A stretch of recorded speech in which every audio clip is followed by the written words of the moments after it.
আসসালামু আলাইকুম ওয়া রাহমাতুল্লাহ। প্রিয় দর্শক মণ্ডলী, নামাজ যে কত বড় গুরুত্বপূর্ণ বস্তু বা আল্লাহ পাকের এমন নিয়ামত যে আল্লাহ পাক দান করেছেন, যা দিয়ে আমরা সমস্ত সমস্যার সমাধান করতে পারি।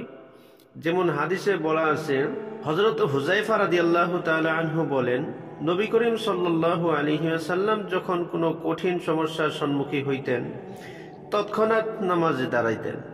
আবু দাউদ।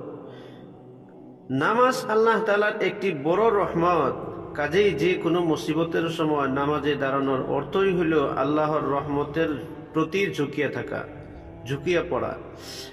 আর রহমতে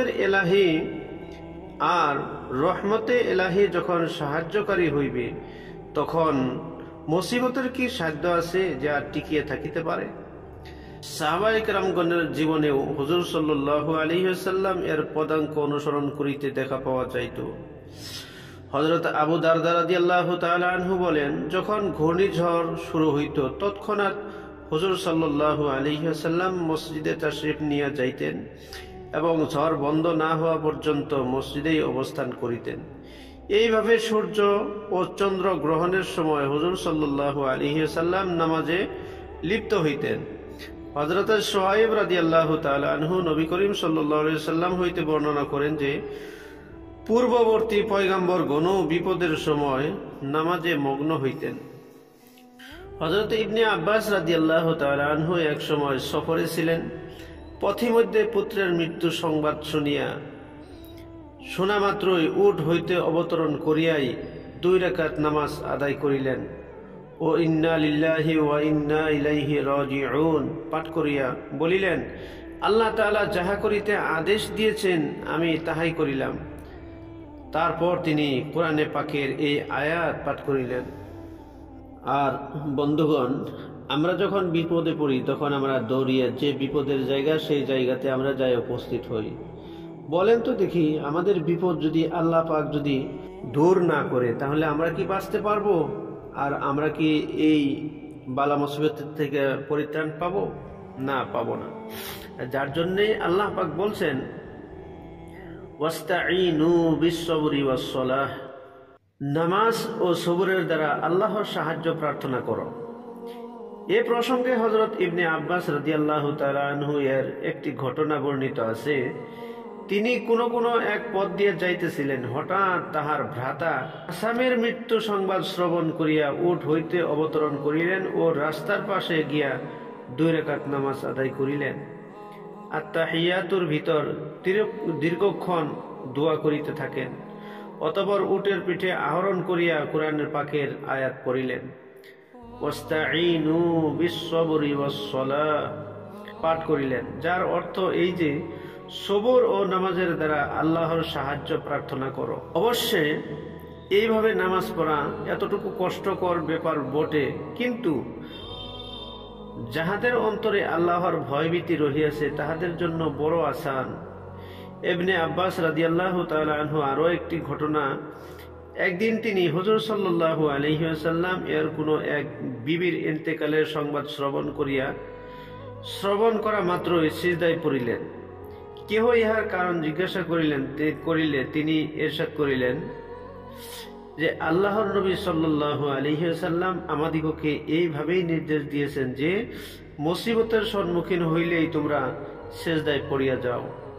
উম্মুল মুমিনিন ইন্তেকাল হইয়াছে, এর চাইতে মুসিবত আর কি হইতে পারে? হযরতে উবাদা রাদিয়াল্লাহু তাআলা আনহুর মৃত্যুর পূর্বক্ষণে উপস্থিত লোকদিগকে সম্বোধন করিয়া বলিলেন, আমি প্রত্যেককেই অনুরোধ করিতেছি যেন আমার মৃত্যুর পর কান্নাকাটি না করে, বরং যখন আমার প্রাণবায়ু বাহির হইয়া যাইবে তখন প্রত্যেকেই সুন্দরভাবে ওযু করিয়া মসজিদে গমন করিবেন ও 2 রাকাত নামাজ আদায় করিবেন। অতঃপর আমার মাগফিরাতের জন্য আল্লাহর দরবারে দোয়া করিবেন। কতই না সুন্দর ওসিহত! হযরত উম্মে কুলসুমের স্বামী হযরত আব্দুর রহমান অসুস্থ ছিলেন। একবার তিনি এমন অচেতন অবস্থায় পতিত হইলেন যে সকলেই তাহাকে মৃত বলিয়া সাব্যস্ত করিল। হযরতে উম্মে কুলসুম তাড়াতাড়ি নামাজে দাঁড়াইলেন। নামাজ শেষ করা মাত্রই হযরত আব্দুর রহমান জ্ঞান লাভ করিলেন। তিনি জিজ্ঞাসা করিলেন, আমার অবস্থা কি মৃত্যুর অনুরূপ হইয়াছিল? লোকজন বলিলেন, হ্যাঁ, জি হ্যাঁ।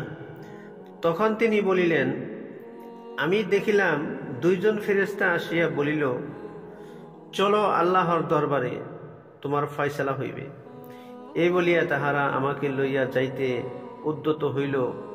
ইত্যবসরে তৃতীয় এক ব্যক্তি ফেরেশতা আসিয়া তাহাদিগকে বাধা প্রদান করিয়া বলিল, তোমরা চলিয়া যাও।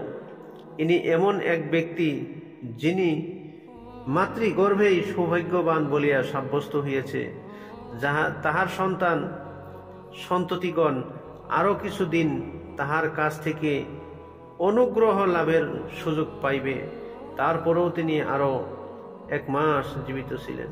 হযরত নজর রাদিয়াল্লাহু তাআলা আনহু বলেন, এক সময় দিনের বেলায় চতুর্দিকে অন্ধকারাচ্ছন্ন হইয়া গেল। আমি দৌড়াইয়া হযরত আনাস রাদিয়াল্লাহু তাআলা আনহু এর খেদমতে হাজির হইয়া জিজ্ঞাসা করিলাম, হুজুর, এর জামানাও কি কখনো এই অবস্থার সৃষ্টি হইয়াছে? তিনি বলিলেন, আল্লাহর পানা, হুজুর সাল্লাল্লাহু আলাইহি ওয়াসাল্লাম এর জামানাতে বাতাস একটু জোরে প্রবাহিত হইলেই আমরা কিয়ামত আসিয়া গিয়াছে নাকি এই ভয়ে দৌড়াইয়া মসজিদে গিয়ে হাজির হইতাম। আবু দাউদ। আব্দুল্লাহ বিন সালাম রাদিয়াল্লাহু তাআলা আনহু বলেন যে নবী করিম সাল্লাল্লাহু আলাইহি ওয়াসাল্লাম ইনার পরিবারের কখনো অভাব দেখা দিলে তিনি পরিবারের সকলকে নামাজ পড়ার আদেশ দিতেন এবং এই আয়াত পাঠ করিতেন, ওয়া'মুর আহলাকা বিস-সালাতি ওয়াসতাবির আলাইহা লা নাসআলুকা রিজকা। অর্থাৎ, হে নবী, আপনি স্বীয় পরিবার দিগকে নামাজের আদেশ দিন এবং উহার ব্যাপারে যত্নবান থাকুন। আপনার নিকট আমি কোনো রিজিক চাই না, বরং রিজিক তো আপনাকে আমি দান করিব। সুবহানাল্লাহ। আল্লাহ পাকের দয়া। তো আমরা সবাই যে কোনো মুসিবতে পড়ি, সমস্যায় পড়ি, আমরা যেন নামাজ পড়ে আল্লাহর কাছে চাই। আল্লাহ পাক সবাইকে তৌফিক দান করুন। আমিন।